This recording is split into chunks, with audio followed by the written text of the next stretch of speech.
नमस्कार मित्रांनो, शेतकऱ्यांना आता 3 टप्प्यात कर्जमाफी मिळणार असून 15 लाख शेतकऱ्यांचा सातबारा पहिल्या टप्प्यात कोरा होणार आहे. तर पुण्यश्लोक अहिल्यादेवी होळकर शेतकरी कर्जमुक्ती योजनेतून 2 लाखापेक्षा कमी थकबाकी असलेल्या राज्यातील सुमारे 15 लाख शेतकऱ्यांचा सातबारा कोरा होणार आहे.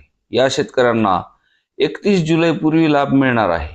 या दृष्टीने सहकार विभागाचे नियोजनही सुरू आहे. 3 टप्प्यात शेतकऱ्यांना कर्जमाफी मिळणार असून राज्यातील जिल्हा मध्यवर्ती सहकारी बँकाचे म्हणजे DCC बँकेचे 12 ते 14 हजार कोटी रुपये या कर्जमाफीतून वसूल होणार आहेत. तर राष्ट्रीयकृत बँकांचे देखील शेतकऱ्याकडे 20,000 कोटीहून अधिक रुपये थकलेले आहेत. या बँकेची थकबाकी आता वसूल होणार आहे. पावसाळी अधिवेशनात कर्जमाफीसाठी पुरवणी मागण्यातून निधी मंजूर झाला आहे. त्याची फाईल राज्यपालाकडे स्वाक्षरीसाठी पाठवण्यात आली आहे.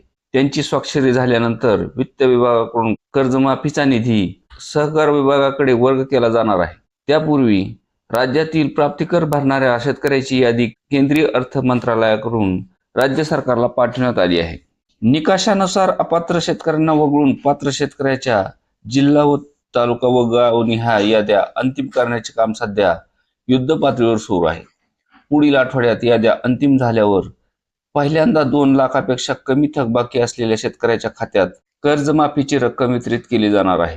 निकषामध्ये बदल केल्याने 56 लाख शेतकऱ्याच्या कर्जमाफीसाठी 40,000 कोटी रुपये लागतील, असे कृषी मंत्री दत्तात्रय भरणेमामा यांनी सांगितले आहे.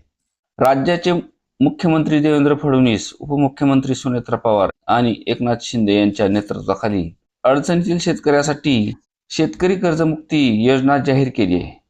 योजनेतून थकबाकीतील शेतकऱ्यांना 2 लाख रुपये तर नियमित शेतकऱ्यांना प्रोत्साहनपर अनुदान मिळणार आहे.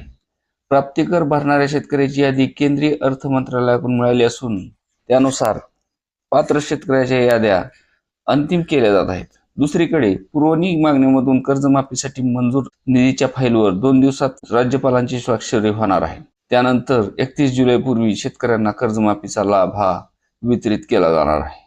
यामध्ये पहिल्या टप्प्यामध्ये 2 लाख रुपयापेक्षा कमी थकबाकी असलेल्या शेतकऱ्यांना त्यांचे सातबारे कोरे केले जाणार आहेत. आणि दुसऱ्या टप्प्यामध्ये ज्या शेतकऱ्यांनी 2 लाख रुपयाहून अधिक पीक कर्ज व मध्यम मुदतीचे कर्ज देखील घेतले आहे आणि दोन्ही कर्ज सध्या थकबाकीत आहेत, त्यांना 2 लाखावरील संपूर्ण रक्कम बँकेत भरावी लागणार आहे. त्यानंतरच त्यांना 2 लाखाची माफी मिळणार आहे. तर तिसरं म्हणजे 2022, 23, 24 आणि 25 या 3 वर्षातील 2 वर्षात कर्जाची वेळेत परतफेड केलेल्या शेतकऱ्यांना किंवा 2 वर्ष नियमित कर्जदार असणाऱ्या शेतकऱ्यांना प्रोत्साहन अनुदान म्हणून 50,000 रुपये देण्यात येण्याचे जाहीर करण्यात आले आहे.